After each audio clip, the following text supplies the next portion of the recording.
जो है ना ईसीजी को थोड़ा और अंडरस्टैंड करेंगे और थोड़े से कुछ ऐसे पॉइंट्स है जो कि I guess are important for your basic understanding as for examination as well और वाइवा और जो है स्पेशली ऑस्पी के अंदर, ठीक है। अब हमने एक तो ये चीज़ याद रखनी है कि जो ईसीजी का पेपर होता है ना वो हमारे पास एक डंबल के ऊपर रोटेट करता है जिसकी स्पीड क्या होती है 25 मिलीमीटर पर सेकेंड, ठीक है। तो एक तो ये आपने जो है ना याद रख लेना है 25 मिलीमीटर पर सेकेंड ईसीजी की पेपर की स्पीड होती है, ठीक है। अब इसके अंदर ईसीजी पेपर जो होता है ना उसके अंदर लार्ज बॉक्सेस होते हैं और स्मॉल बॉक्सेस होते हैं। जो एक लार्ज बॉक्स होता है ना, ठीक है, उसके अंदर 25 स्मॉल बॉक्सेस होते हैं, ठीक है। इस तरह से कि यानी कि ऐसे ऐसे ऐसे ऐसे, ठीक है, 1 2 3 4, ठीक है। तो 1 2 3 4, तो ये मिलके ना एक लार्ज बॉक्स बन जाएगा। 5 बॉक्सेस इधर होंगे, 5 बॉक्सेस इधर होंगे, टोटल हमारे पास 25 बॉक्सेस होंगे and this is your one large box, ठीक है।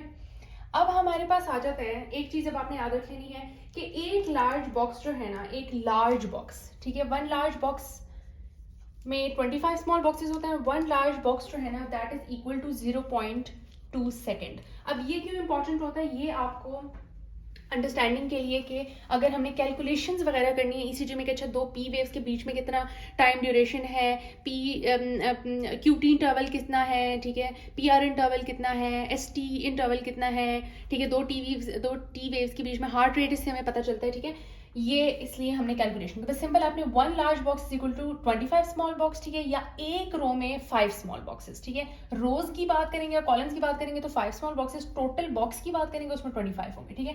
और एक लार्ज बॉक्स जो है वो 0.2 सेकंड के बराबर होता है, ठीक है। टाइम अगर आपने करना तो 0.2 सेकंड और स्पीड क्या है 25 मिलीमीटर पर सेकंड।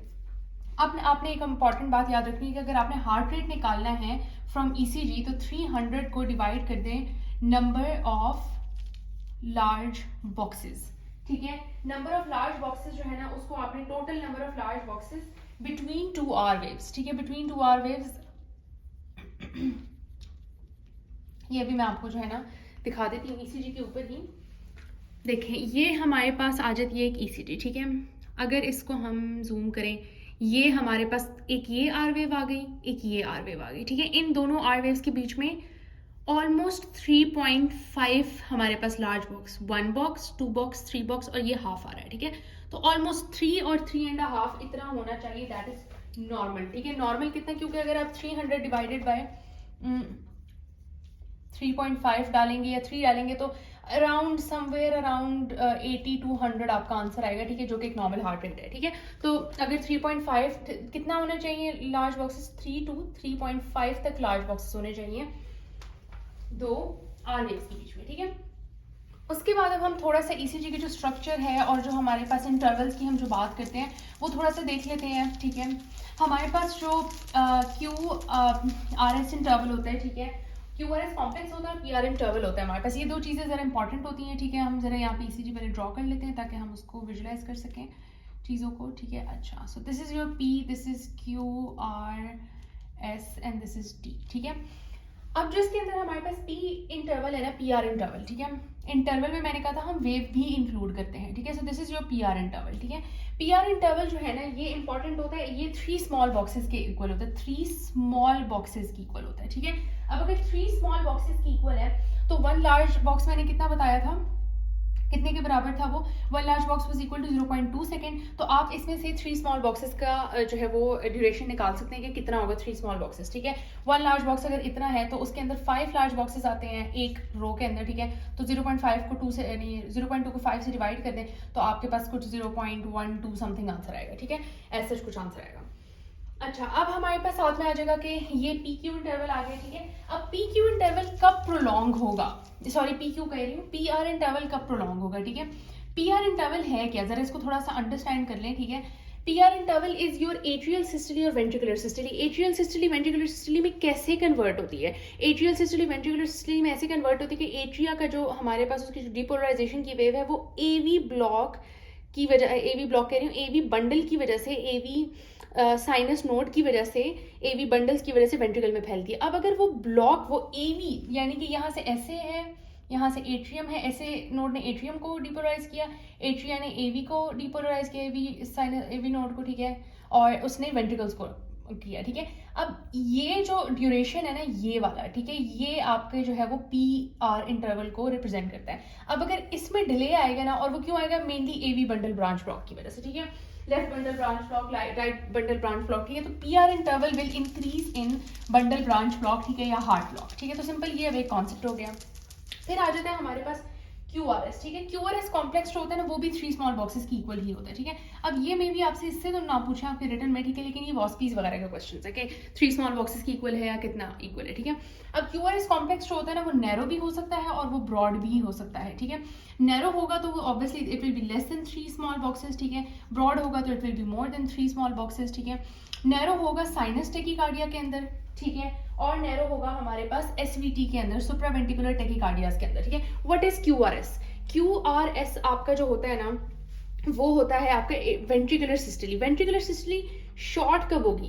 नैरो का मतलब होना कि वेंट्रिकुलर सिस्टली जल्दी हो रही है, जल्दी सिस्टली आ रही है। एक तो टेकिकार्डिया, साइनस टेकिकार्डिया, अगर हार्ट रेट ही आपका नोडल जो है वो स्टिमुलेशन हमारे पास इंक्रीज होगी हार्ट की, तो जाहिर है वो अगर जल्दी जल्दी पंप करेगा तो जो सिस्टली है वो भी छोटी हो जाएगी, ठीक है। और एसवीटी में क्या है कि हमारे पास एट्रियल फिब्रिलेशन, एट्रियल टेकिकार्डिया वगैरह, एफिब वगैरह को अगर आप समझे तो एफिब में 400 हमारे पास एट्रिया का हार्ट रेट होता है, और उसकी वजह से जो हार्ट रेट वेंट्रिकल का हो जाता है वो ऑलमोस्ट 75 to 175 हार्ट रेट हो जाता है, ठीक है। तो उसकी वजह से भी हमारे पास फिर सिस्टली शॉर्ट हो जाती है, क्योंकि इतना ज्यादा फायर कर रहे होते हैं रैपिडली एट्रिया के, उसकी वजह से वेंट्रिकल्स को भी अपनी सिस्टली शॉर्टन करनी पड़ती है। इसके अंदर क्या है, इसके अंदर वेंट्रिकुलर टेकिकार्डिया। अब आप सोच रहे होंगे कि वी टेक अगर एसवीटी और साइनस टेकिकार्डिया के अंदर हमारे पास जो है वो इंक्रीज हो रहा है, नैरो हो रहा है हमारे पास ये क्यूआरएस कॉम्प्लेक्स, तो वेंट्रिकुलर टेकिकार्डिया के अंदर क्यों नहीं हो रहा? क्यों मतलब उसके अंदर क्यों जो है वो ब्रॉड हो रहा है, ठीक है। इसके अंदर ब्रॉड इसलिए हो रहा है कि हमारे पास इसमें ना नोड की तरफ से इंपल्स नहीं आता, इसमें एबनॉर्मल इंपल्स आता है जो कि वेंट्रिकल वॉल के अंदर एस्टैब्लिश होता है। वेंट्रिकल वॉल के अंदर चूंकि वो एस्टैब्लिश होता है तो वो इतना एफिशिएंट नहीं होता कि वो नोडल वाले इंपल्स के साथ कंपीट करे और नोडल वाले इंपल्स की तरह जो है वो क्यूआरएस कॉम्प्लेक्स को शॉर्टन करे और नोडल वाले इंपल्स की तरह जल्दी जल्दी सिस्टरी कराए और इतना एफिशिएंट हो, ठीक है। तो चूंकि ये एबनॉर्मल सेंटर से प्रोड्यूस होती है वीटेक के अंदर जो हमारे पास इंपल्स है, ठीक है, तो वो उसकी वजह से जो है ना हमारे पास क्यूआरएस कॉम्प्लेक्स सिस्टली स्लो होती है, लेकिन मल्टीपल सिस्टलीज होती हैं और डायस्टली हमारे पास इसमें शॉर्ट हो जाती है। और हार्ट ब्लॉक्स जो है ना, ठीक है, उसके अंदर भी जाहिर है हमारे पास हार्ट ब्लॉक में क्यूआरएस कॉम्प्लेक्स जो है वो हमारे पास ब्रॉडन हो जाएगा, क्योंकि प्रॉपर अगर कोई bundle left bundle branch block है तो लेफ्ट वेंट्रिकल सही से डिपोलराइज नहीं हो रहा होगा, तो इसकी वजह से हमारे पास क्यूआरएस कॉम्प्लेक्स प्रोलॉन्ग हो जाएगा। अब अगर हम आ जाते हैं पी और टी वेव्स की तरफ, ठीक है, सिर्फ बस आपने ये रखना है नैरो किस में होगा, ब्रॉड किस में होगा, ताकि आपको इजी हो जाए, ठीक है। पी वेव बड़े मजे की पी वेव होती है, ठीक है, क्यों? क्योंकि इसकी दो टाइप्स होती हैं, पी पल्मोनेल होती है, ठीक है, पी पल्मोनेल और पी माइट्रेल, ठीक है। अब मुझे बताएं पल्मोनरी वाल्व, जो पल्मोनरी लंग्स वाला जो चैम्बर है वो कौन सा है हमारे पास? वो हमारे पास है राइट हार्ट, ठीक है। तो जब राइट एट्रियम जो है ना वो इनलार्ज होता है, राइट एट्रियम का मसला होता है ना, तो हमारे पास पी पल्मोनेल होती है जो कि बहुत एलिवेटेड पी वेव होती है। अगर इस पी वेव को मैं इधर ऐसे इतना बड़ा कर दूं ना तो that will be P pulmonale. जो पी माइट्रेल होती है ना, माइट्रल वाल्व से याद रखिए, माइट्रल वाल्व के दो कस्प्स होते हैं, ठीक है, सो इट इज बाइफिड, ठीक है। ये हमारे पास माइट्रल स्टेनोसिस के अंदर इस तरह की ईसीजी चेंज होती है, ठीक है। और ये लेफ्ट एट्रियम की जब हमारे पास प्रॉब्लम्स आएंगी ना, माइट्रल वाल्व की प्रॉब्लम्स होंगी, तो पी माइट्रेल आएगा। P mitrale is your bifid P wave, ठीक है, और जो कि लेफ्ट एट्रियम इनलार्जमेंट में या फिर हमारे पास माइट्रल स्टेनोसिस वगैरह, और ये जो राइट एट्रियम के प्रॉब्लम्स में हमारे पास आपको पी माइट्रेल नजर आएगा, ठीक है। उसके बाद अगर हम टी वेव्स की बात करें, ठीक है, तो टी वेव बड़े मजे की टी वेव होती है, ठीक है, वो भी क्यों? क्योंकि टी वेव जो है ना हमारे पास हाइपर एक्यूट टी वेव होती है। अच्छा, टी वेव की भी दो टाइप्स है, ठीक है। अब या तो टी वेव प्रोलॉन्ग हो जाएगी, ठीक है, या तो हमारे पास टी वेव जो है नैरो हो जाएगी, या तो टी वेव बिल्कुल डिप्रेस हो जाएगी, ठीक है, या तो बिल्कुल एलिवेट हो जाएगी, ठीक है। अब जो एलिवेटेड टी वेव होते हैं उसको हम हाइपर एक्यूट टी वेव कहते हैं, ठीक है। क्यों? क्योंकि हाइपर एक्यूट टी वेव, क्योंकि सबसे पहला जो हमारे पास एमआई के अंदर चेंज आता है ना, that is a very very high tea wave, ठीक है, जो कि अक्सर लोग जो है ना वो उसको जो है ना वो भूल जाते हैं, उसको देखना जो है ना वो भूल जाते हैं और उसको प्रॉपर देखते नहीं है।